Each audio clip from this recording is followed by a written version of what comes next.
Aishi Manula akipangua mkwaju wa penalty wa Pacome Zouzoua, alafu Msheri yeye akaenda kupangua penalty moja kwenye zile changamoto za mikwaju ya penalty.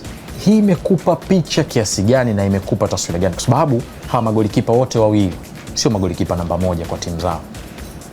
Kwa ukitazama msimu huu tangu umeanza, imekupa picha gani na imekupa taswira gani? Kwanza umenipa taswira kwamba wao bado wana madaraja makubwa tofauti na tunavyowafikiria, kwa sababu hawaanze kwenye vikosi vyao.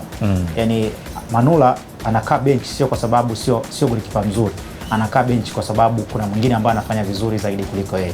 Lakini the same thing kwa Yanga. Tukumbuke Msheri ametoka Mtibwa akiwa ni kati ya magolikipa chipukizi bora sana. Kwa hata sasa hivi anakaa bench kwa sababu ya ubora alionao Diarra ndani ya klabu ya Yanga, lakini sio kwamba hawezi kuvaa viatu vya Diarra pale ambapo Diarra hayupo. Unaamini kama AFCON ingepigwa baada ya mapinduzi kuna kitu kingebadilika kwenye picha ya wachezaji walioko kwenye kikosi cha timu ya taifa, hasa kwenye michuano ya AFCON? Totally. Yani Manula angekuwa pale kashaenda muda mrefu. Yani kama tulimpata Masalanga kaenda. Shida yako wewe na Kevin ndio hiyo. Yaani Kevin anachomind wewe, kwa nini unapenda sana ukiweka hii lazima umweke na mtu fulani hivi. Asimetoa mfano. Yaani unajua hakuna kizuri kama kutoa mfano. Yaani unajua unapoongea kuhusiana na madaraja, Manula ndio golikipa mwenye daraja kubwa zaidi wa kizawa tulionaye Tanzania. Whether we want or not, huo ndio ukweli. Baada ya hapo ikitokea kilichokuwa kinamfanya yeye asipewe nafasi sana kwenye timu ya taifa ni kwa sababu alikuwa hachezi kwenye clubs, na hivyo fomu yake ilikuwa haijulikani kwamba huyu mtu yuko kwenye fomu ya namna gani. Lakini binafsi nafikiri kama angekuwa yuko fit, ameonekana anacheza kwenye mechi 3 mfululizo, ndio angekuwa kwenye squad. Kwa hiyo nafikiri kama ingetokea tumecheza mapinduzi alafu ndo tunaenda AFCON kama ilivyokuwa zamani AFCON mwezi wa pili, my friends, I'm sure Manula angekuwa yuko kwenye squad ya timu ya taifa ya Tanzania. Unasemaje Kevin Moyo? Tumalize na tuondoke kwenye Aishi Manula bana. Amenikumbusha historia za magolikipa wa dunia, jinsi ambavyo wameweza kutuonesha uwezo wao kwa muda mrefu, longevity wanaita kitaalamu. Na nimeona taarifa ya golikipa wa AC Milan De Gea. Mwana taarifa De Gea amesema atastaff very soon. Sio kama mmeiona David De Gea. David De Gea nafikiri ni ile pressure ya Fiorentina. Yuko Fiorentina. Yeah, Fiorentina, yes. Ile pressure ya Fiorentina msimu huu imekuwa ni kubwa sana kwa upande wake, na pia imempunguzia hata uwezekano wa yeye kupata timu nyingine bora zaidi. Lakini kwenye issue ya Aishi Manula, anaonekana umri unasogea lakini bado yuko vile vile. Bado kiwango chake ni kile kile, talent yake iko pale pale. Haonekani kuwa ameporomoka sana. Ni kwa sababu maisha ya magolikipa huwa yanakuwa ni bora zaidi umri ukiwa unaendelea kusogea. Gianluigi Gigi Buffon hadi anaamua kutundika daruga alikuwa shafikisha miaka paka 40, lakini Gigi yule wa miaka 40 ni Gigi yule ambaye watu walikuwa wanamtazama tangu akiwa kijana mdogo Parma pale Italia. Yani hakuwahi kubadilika, passion ile ile, uwezo ule ule. Na nafikiri hii ndio maana huwa inasababisha wakati mwingine magolikipa kuwa nadra sana kupatikana sokoni, kwa sababu ili umpate golikipa bora ni lazima kuhakikisha kwamba ana uwezo akadumu kwa kiwango hicho kwa miaka zaidi ya 10. Lazima uone hiyo potential yake, na ndio maana golikipa ambaye anasajiliwa na timu kubwa, mfano kama Yakub Suleiman ana miaka 20 ngapi sasa hivi, 22 23. Ina maana tayari washaona potential yake, ni golikipa ambaye atakuwa na kiwango hiki mpaka akifikisha miaka 35 36.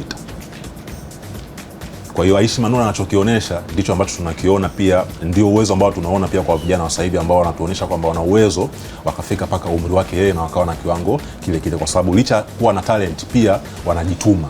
Manula umri wake umeenda, ni mzoefu, ana kila kitu, ameshinda almost kila kitu katika soka la Tanzania, lakini bado anaendelea kujituma. Hiyo ni mmoja wa mfano mzuri sana kwa vijana. Pembeni yake kuna Foba, pembeni yake kuna Yakub Suleiman ambao wanamtazama kama kaka, kama mwalimu katika swala la magolikipa wa Tanzania. Kwa lazima aendelee kuwaonesha huu mfano bora zaidi, kwamba hata kama nimetemwa kule Simba Sports Club, nimekuja huko Azam, bado nafasi ni ngumu, bado naendelea kuonesha kwamba ubora upo, kwa sababu anaendelea kujituma zaidi bila kutegemea kipaji chake yeye kama yeye. Haya bwana, tutoke sasa. Naomba ni kitu kidogo hapa. Na vitu nataka tu baadhi ya maswali tu. Hivi Simba walipokuwa wanatuaminisha sisi kwamba Manula kaisha, Manula wa kawaida, ni huyu Manula tuliyomuona hivi karibuni? Manula wa Simba sasa, au ni yule wa Simba tu peke yake? Na struggling ya goalkeeping area ya Simba kama wangekuwa mbaki na Manula. Leo hii ungekuwa unapata shida wanazozipata hizi za kila siku wanabadilisha magolikipa, utafikiri nguo. Kwa mimi nafikiri viongozi wa Simba kuna kitu wanastahili kujifunza.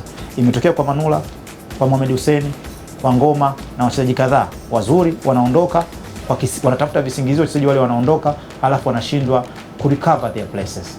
Kwa mimi nafikiri kuna sehemu ya kujifunza kwa viongozi wa Simba, wanapomwachia mchezaji wajue wanaachia mchezaji wa kiwango gani na nafasi yake inakuwa replaced vipi. So umesikia, lakini uko hata kwenye masakata ya usajili, mara wamekubaliana, mara hili limefeli, mara hivi, mara vile. Nimesikia huko lakini pia hili ni swali tunaliacha hata kwa watu wengine wanataka kutuma kwenye mitandao ya kijamii.